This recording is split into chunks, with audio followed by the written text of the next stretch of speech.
Olá, seja bem-vindo, seja bem-vinda. Professor André Adriano, aqui na nossa série, nosso bate-papo, nossa conversa sobre as bancas de concurso, focado aqui no meu quintal, no meu espaço, que são as questões de direito.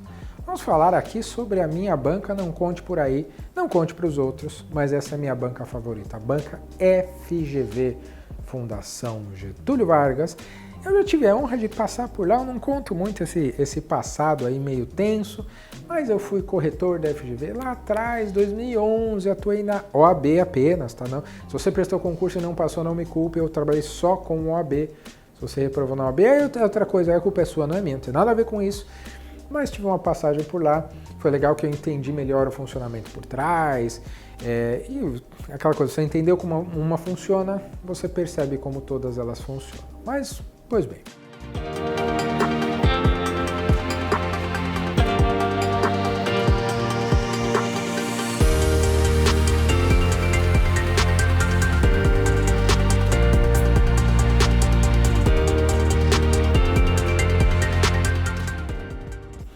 A banca FGV, primeiro, ela hoje é uma das bancas mais importantes do Brasil. Não só pela qualidade dos concursos que ela anda fazendo, mas também pela quantidade dos concursos que ela anda realizando.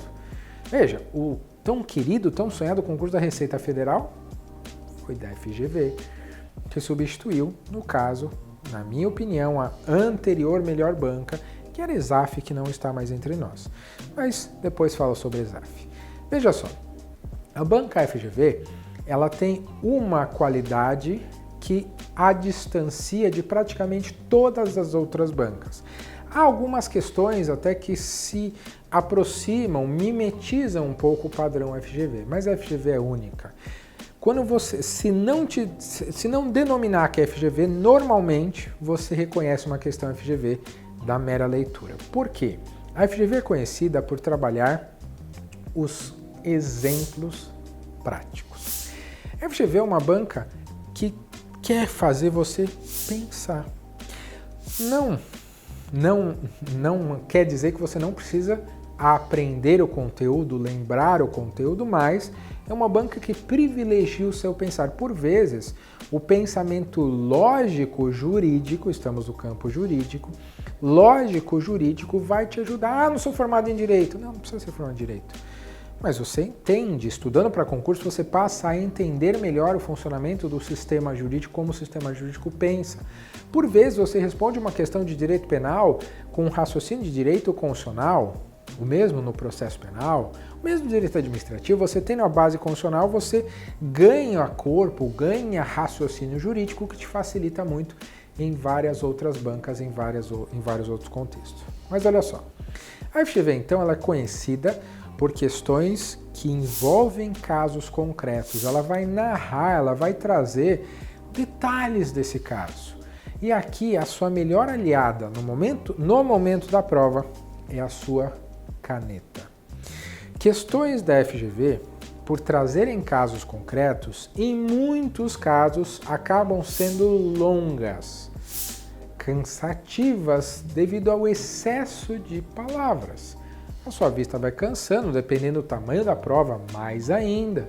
Então, as questões de direito, elas têm uma pegada um pouco mais longa que uma questão Sebrasp, lógico, mesmo na Sebrasp com alternativas, que uma questão da VUNESP, por exemplo, como uma questão IBFC, a OCP, ela é normalmente mais longa.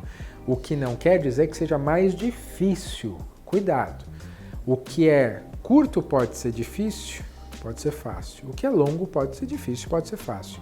O tamanho não mexe na dificuldade, ou não torna automática a dificuldade ou facilidade. Torna mais cansativo. De outro lado, aquelas questões muito curtas, por vezes, trazem uma facilitação exacerbada da sua leitura, o que faz com que você não perceba pequenos detalhes.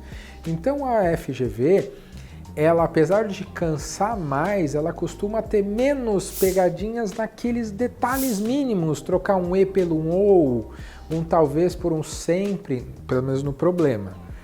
Então o problema ele vai te desenvolver um caso, E é legal que, lendo o caso, você já vai fazendo aquelas conexões naturais sobre a temática. E após a exposição breve do caso, logicamente é uma prova com várias questões, ele vai fazer uma pergunta do ponto de vista resolutivo. Como que eu resolvo essa questão? E aí o que acontece? Um exemplo clássico, veja, a associação Batatinha 123 pretende, por exemplo, fazer lá uma manifestação pública a favor do plantio de batatas em praças públicas para aumentar a disponibilidade do vegetal, etc, etc. E aí, essa associação ela pretende fazê-lo ainda no dia de hoje, mas não haverá tempo hábil para comunicação. E aí você já... O direito à liberdade de reunião na Constituição menciona que de fato é necessária a comunicação prévia. Você já sabe, opa, está faltando. Eu tenho que comunicar. Aí vem a alternativa A. Diante do caso, é uma ilegalidade já vista que é necessário a autorização prévia. Isso não, autorização não. Autorização não é comunicação. Aí B, é ilegal por falta de comunicação prévia. Essa seria a alternativa correta. Mas tem um extra. A FGV, além de ser aquela que mais utiliza caso concreto, ela também, lógico, a base do caso concreto é a lei. Mas em alguns momentos, ela vai no finalzinho falar, olha, responda essa questão de acordo com a lei e observando a decisão dos tribunais, ou a jurisprudência dos tribunais superiores. E nisso é falar, opa, às vezes essa menção ela é vazia. Ela menciona tribunais superiores, mas ela só quer saber a lei mesmo. Aquele padrão, mais de 90% dos textos, das questões da banca FGV, você responde sabendo a lei e sabendo interpretar o texto. É isso. Lógico, a interpretação de texto muitas vezes dá trabalho, mas já volto nisso. Então, quando se fala do caso concreto, veja o finalzinho, não pare e já vá buscar alternativa. Leia inteirinho, porque no finalzinho pode dizer, de acordo com a Constituição ou de acordo com a Constituição e o entendimento dos tribunais superiores. Muda tudo. Segundo, por exemplo, o STF, nesse caso, uma decisão recente, não é necessária a prévia comunicação quando aquela manifestação não impedir outra reunião previamente comunicada. Então o STF foi pensar através da ideia, do motivo pelo qual o Constituinte previu a prévia comunicação. E por que ele diz, olha, você tem que comunicar antes? Por quê? Para não impedir que outra manifestação previamente marcada seja realizada naquele espaço, para que não haja conflito, eventualmente podem ser ideias opostas, então para que funciona como uma reserva de mesa no restaurante, um exemplo estúpido, mas só para facilitar o argumento. Então você liga, quero a mesa perto da janela, às 7 horas. Se outra pessoa estiver lá às 7, você não vai poder usar a mesa. É para isso que serve a prévia comunicação, para garantir o espaço público.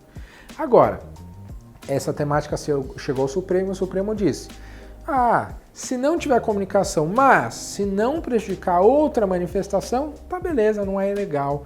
Foi cumprido aí o objetivo de assegurar, de resguardar a nossa liberdade de manifestação. Então, a FGV, ela usa muito caso concreto. A maioria das questões dela é fundada nesse ponto. E, por vezes, ela busca não só a solução legal, mas também a solução jurisprudencial. Pega o próprio termo jurisprudência. Prudência é o cuidado, aquela ideia de você pensar antes de fazer, né? Prudência, o motorista prudente, o motorista cuidadoso, que cumpre as normas de trânsito. E a jurisprudência é isso, a aplicação prudente, a aplicação cuidadosa da lei, observando os seus principais aspectos, os seus principais pontos. Então, sob esse ponto de vista, é primordial, é essencial que você tenha cuidado na leitura. Como eu disse no começo da nossa conversa, lembre-se da sua melhor amiga, que é a caneta. Faça separações sobre as expressões e entenda primeiro o caso. Qual é o caso?